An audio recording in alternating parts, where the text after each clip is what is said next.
نحمدہ ونصلی علی رسولہ الکریم اما بعد فاعوذ باللہ من الشیطان الرجیم بسم اللہ الرحمن الرحیم۔ سامعین اور ناظرین السلام علیکم۔ امید ہے کہ آپ رمضان المبارک کی فیوز و برکات سے مستفیض ہو رہے ہوں گے۔ حضرات محترم، جیسے میں نے گزشتہ ہفتے بھی آپ کو بتایا تھا، رمضان مبارک وہ ماہ مبارک ہے جس میں اللہ تبارک و تعالیٰ مومنوں کی بخشش فرماتا ہے۔ اس کے 3 عشرے ہیں، پہلا دوسرا، الحمدللہ ایک دو دن میں تیسرا عشرہ بھی شروع ہونے والا ہے۔ اس میں لوگ اعتکاف بیٹھتے ہیں۔ اعتکاف جو ہے وہ اللہ کے پیارے حبیب حضرت محمد مصطفیٰ صلی اللہ علیہ وسلم نے باقاعدگی سے کیا ہے۔ ہم جب حدیث مبارک پڑھتے ہیں تو حدیث مبارک میں آتا ہے کہ نبی مکرم صلی اللہ علیہ وسلم پہلے عشرے میں بھی کیا، دوسرے عشرے میں بھی، پھر جبرائیل امین تشریف لائے اور انہوں نے کہا کہ یہ جو آخری عشرہ ہے نا، اس میں لیلۃ القدر ہے، اس میں جو ہے اللہ تبارک و تعالیٰ لوگوں کی عبادتوں کو بہت فضیلت اور درجہ عطا فرماتے ہیں۔ تو نبی مکرم صلی اللہ علیہ وسلم نے رمضان کا آخری عشرہ جو ہے اس میں اعتکاف فرمایا۔ حضرات محترم، اعتکاف صرف مسلمان ہی نہیں کرتے رہے، ماقبل جتنے اہل کتاب تھے جو مومن گزرے ہیں وہ سب بھی کرتے رہے۔ ہم جب قرآن پڑھتے ہیں سورہ بقرہ میں تو اللہ تبارک تعالیٰ فرماتا ہے وَاحِدْنَا إِلَىٰ إِبْرَاهِيمَ وَإِسْمَاعِيلَ أَن طَهِرَ بَيْتِي لِلطَّائِفِينَ وَالْعَاكِفِينَ، یعنی ابراہیم علیہ السلام اور اسماعیل علیہ السلام سے اللہ تبارک تعالیٰ نے، جیسے سورہ بقرہ میں ہے، وعدہ لیا اس بات کا کہ وہ جو لوگ مسجد میں بیٹھے ہیں اور اللہ کی یاد کرتے ہیں، اعتکاف کرتے ہیں، ان کے لیے وہ مسجد کو ہم وقت ہر وقت تیار رکھیں گے۔ تو کہنے کا مطلب ہے کہ یہ ماقبل ادیان سے چلا آ رہا ہے، نبی مکرم صلی اللہ علیہ وسلم نے خصوصی اس کو اہمیت دی ہے۔ علماء کرام فرماتے ہیں، فقہاء کرام فرماتے ہیں کہ یہ جو اعتکاف مبارک ہے یہ سنت موقدہ ہے، سنت موقدہ علی الکفایہ ہے، یعنی نبی مکرم صلی اللہ علیہ وسلم نے بڑے اہتمام کے ساتھ اس کو ادا فرمایا ہے۔ اعتکاف میں جیسے آپ کو پتہ ہے کہ جیسے صبح ہم روزہ رکھتے ہیں، شام کو رات کو تراویح پڑھتے ہیں، اور پھر رات کو تہجد یا عبادت نفل نعت خوانی یا حمد خوانی پڑھتے ہیں، تو اعتکاف ان عبادتوں کا مجموعہ ہے، ساری عبادتیں اس میں بندہ کر سکتا ہے۔ اعتکاف کے متعلق کہا گیا ہے کہ حضرت جو ہے ایک صحابی ہیں، ان کے حوالے سے بہیقی کی کتاب میں آیا ہوا ہے، بہیقی احادیث کی معتبر کتاب ہے، اس میں آیا ہوا ہے کہ نبی مکرم صلی اللہ علیہ وسلم نے فرمایا ہے کہ جو ایمان کے ساتھ احتساب کے ساتھ اعتکاف کرے گا تو اللہ تبارک و تعالیٰ اسے 2 عمرے اور 2 حج کا ثواب عنایت فرمائیں گے۔ تو جیسے میں کہہ رہا تھا کہ یہ جو اعتکاف ہے یہ سنت موقدہ علی الکفایہ ہے، یعنی علماء کرام کی تشریح کرتے ہیں کہ سنت موقدہ جو نبی مکرم صلی اللہ علیہ وسلم نے لازمی کی ہے، چونکہ نبی مکرم صلی اللہ علیہ وسلم اپنی امت پر بڑے رؤوف الرحیم تھے، اللہ تبارک تعالیٰ خود رؤوف الرحیم ہے، اس حوالے سے انہوں نے کوشش یہ کی ہے کہ جو وہ عبادتیں کریں اور فرائض کے علاوہ ہوں وہ اس امت پر فرض نہ کر دی جائیں۔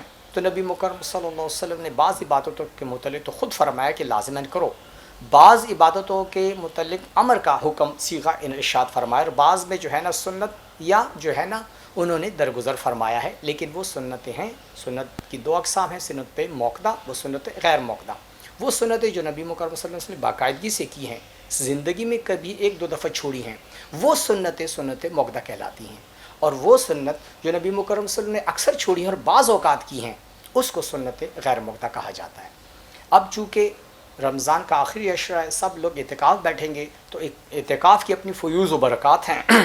اس حوالے سے کہا گیا، علماء کرام فرماتے ہیں کہ جو لوگ اعتکاف بیٹھے ان کو چاہیے کہ تمام اعتکاف کے جو لوازمات ہیں اس کو پورا کر کے بیٹھیں تاکہ ان 10 دنوں کے فیوز و برکات سے وہ مستفید ہوں۔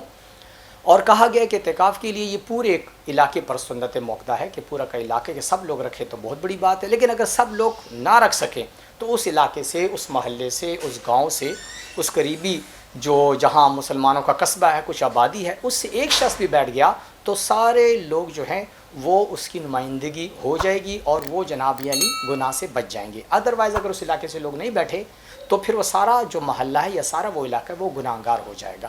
تو کہنے کا مطلب ہے کہ انہوں نے نبی مکرم صلی اللہ علیہ وسلم کی سنت کو اہمیت نہیں دی، اس لیے نبی مکرم صلی اللہ علیہ وسلم کی سنت کا بہت اہتمام اور بہت ضروری ہے کہ اس کو جو ہے نا فالو کیا جائے۔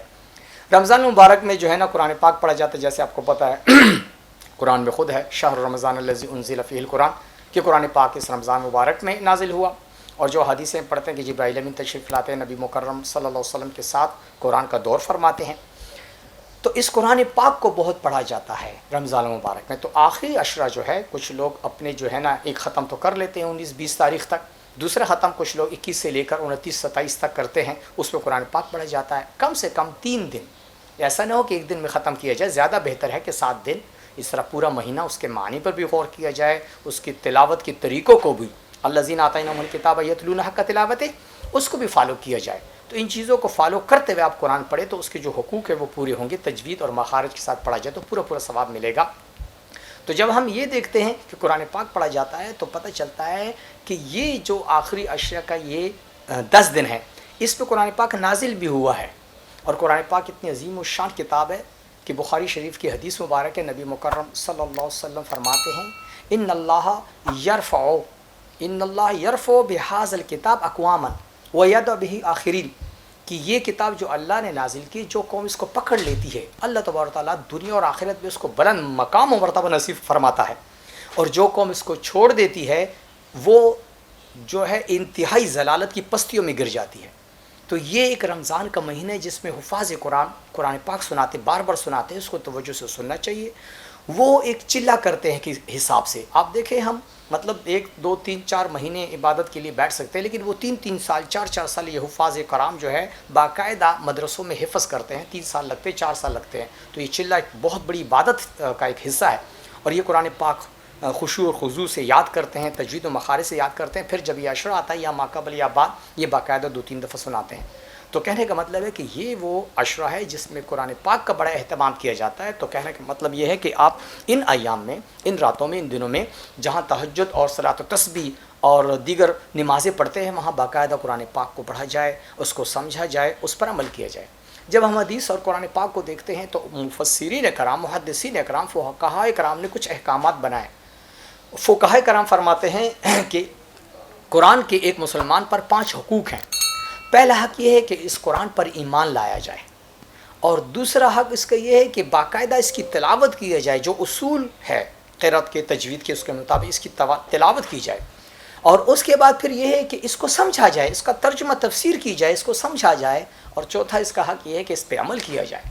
5واں حق یہ ہے کہ باقاعدہ اس قرآن کے احکامات کو عملی زندگی میں پھیلایا جائے, اس کی دعوت و تبلیغ کی جائے, اس کا لوگوں کو ترجمہ اور قرآن پاک کا جو مفہوم پڑھایا جائے. قرآن حدیث مبارک میں آتا, خیرکم من تعلم القرآن وعلمہ, تمہیں بہتر وہ شخص جو خود قرآن پڑھے اور دوسروں کو پڑھائے, دوسروں تک پہنچائے.